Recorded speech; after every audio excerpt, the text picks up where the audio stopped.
Halo semua, di sini saya akan membuat video presentasi dari mata kuliah Teknologi Bahan Anorganik dengan judul Aplikasi Hidrosiapatit atau HAP dan Grafenoksida atau GO untuk remediasi lingkungan dalam kerangka Sustainable Development Goals atau SDGs. Nah, sebelum itu saya akan memperkenalkan diri saya. Nama saya Karina Swatika Sirait dengan NIM 241755063 dari Prodi D4 Kimia Terapan. Nah, saat ini pencemaran lingkungan semakin parah akibat pembuangan limbah industri yang mengandung logam berat, pewarna sintesis, pestisida, dan residu farmasi. Zat seperti timbal atau Pb2POS, kadmium atau CD2POS, dan raksa atau Hg2POS sangat berbahaya karena bisa mencemari air dan tanah, serta berdampak buruk bagi kesehatan manusia dan ekosistem. Untuk mendukung target Sustainable Development Goals atau SDGs, para peneliti mengembangkan solusi berbasis nanoteknologi, yaitu penggunaan hidrosiapatit atau HAP dan grafenoksida atau GO.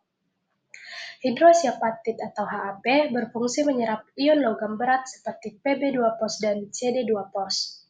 Grafenoksida atau GO mampu menangkap dan menguraikan senyawa organik seperti pewarna dan pestisida.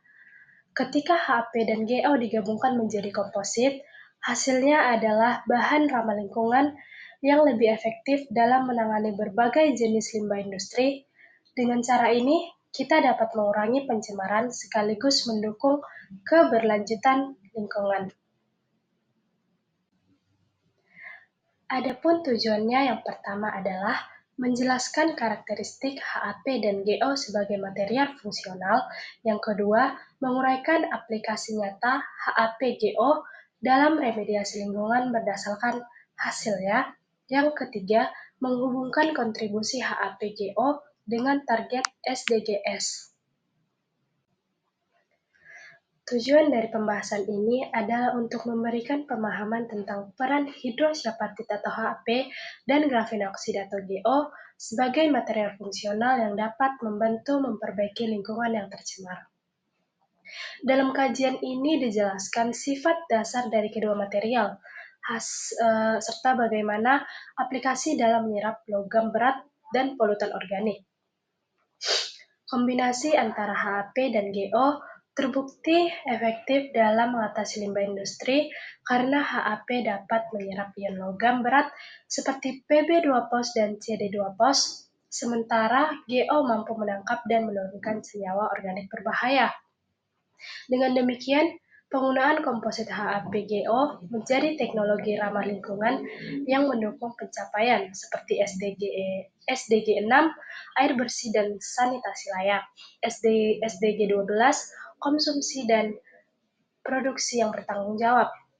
Artinya, teknologi ini tidak hanya menyelesaikan masalah pencemaran, tetapi juga berkontribusi langsung pada tujuan pembangunan yang berkelanjutan.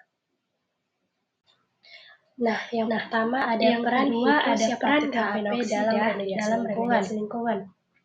Hidrosiapatit atau GO adalah mineral kalsium fosfat yang ramah lingkungan, sehingga material ini menyerap polutan seperti pewarna berat seperti CD, PP, CR ketika digabungkan dengan oksida logam.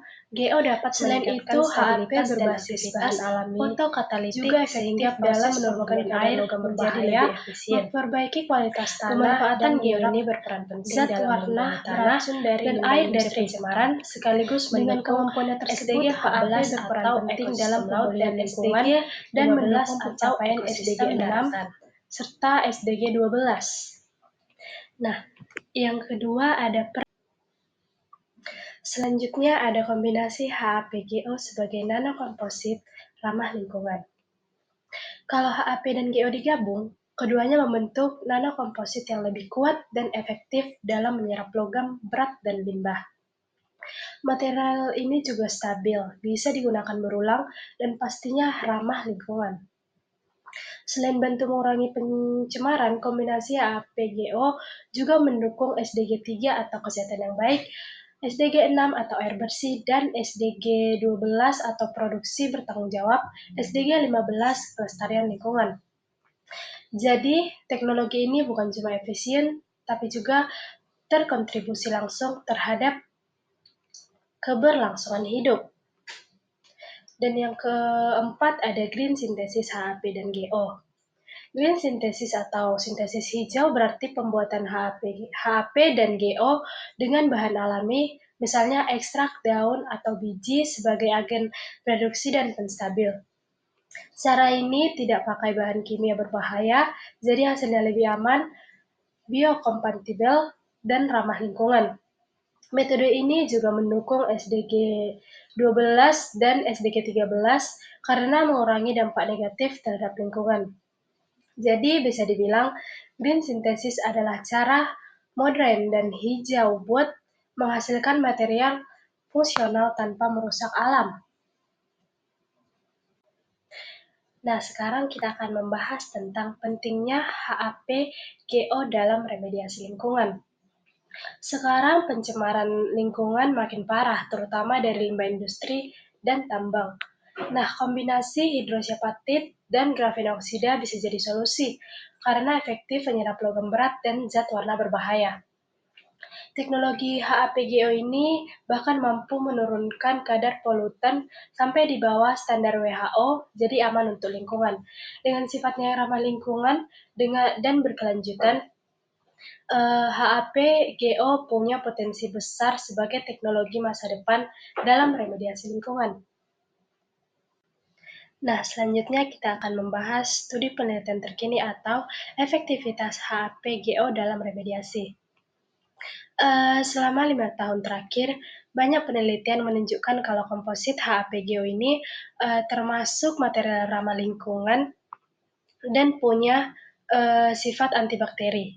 Material ini sangat efektif karena bisa menurunkan kadar logam berat seperti Pb, Cd, dan Cr hingga lebih dari 95% dan tetap stabil walaupun digunakan berkali-kali. Selain itu, GO teroksidasi juga mampu meningkatkan penyerapan zat warna anorganik sampai 30% dan kombinasi HAPGO terbukti bisa menyerap antibiotik dari limbah farmasi dengan efektivitas lebih dari 90%. Selanjutnya ada kelebihan dibanding metode konvensional. Walaupun HAPGO punya potensi besar, teknologi ini masih punya beberapa kendala. Contohnya distribusi partikel yang partikel GO yang belum merata, risiko toksik terhadap organisme air, terus biaya produksi masih tinggi dan stabilitasnya bisa menurun setelah dipakai berulang kali. Makanya penelitian lanjutan sangat penting supaya masalah-masalah ini bisa diatasi dan HAPGO diterapkan secara luas, aman, efektif dalam remediasi lingkungan. Tantangan dan keterbatasannya. HAPGO mempunyai kapasitas absorpsi yang tinggi, jadi bisa menyerap logam berat dan zat organik secara efektif. Material ini juga bisa digunakan ulang dan ramah lingkungan, apalagi kalau dibuat dari biomasa alami. Dibandingkan metode konvensional seperti koagulasi, filtrasi membran, atau karbon aktif dan mahal, kurang efisien. HAPGO lebih unggul karena bisa menangani banyak jenis polutan sekaligus, biaya lebih rendah dan tidak menghasilkan limbah beracun. Keterkaitan dengan SDGs.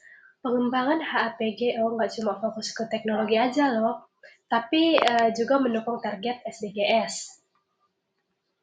Misalnya SDG 3 karena bisa mengurangi paparan logam berat berbahaya bagi kesehatan, terus SDG 6 lewat upaya penyediaan air bersih, dan SDG 12 dengan memanfaatkan limbah biomasa untuk produksi berkelanjutan. Selain itu, HAPGO juga berkontribusi pada SDG 14 dengan melindungi ekosistem perairan dari polutan, serta SDG 15 lewat pemulihan tanah dan pelestarian keanekaragaman hayati. Jadi teknologi ini bukan cuma efisien loh, tapi juga selaras dengan tujuan pembangunan berkelanjutan dunia. Nah, adapun kesimpulan dari pembahasan yang saya ambil yaitu HAP punya kemampuan tinggi untuk menyerap logam berat seperti Pb, Cd, dan Cr. Sedangkan GO efektif menyerap zat warna organik karena punya luas permukaan yang besar dan gugus fungsional. Kalau digabung, HAP dan GO membentuk komposit HAP-GO yang bisa menangani polutan anorganik dan organik sekaligus dengan efisien tinggi dan bisa dipakai ulang tanpa banyak penurunan kinerja.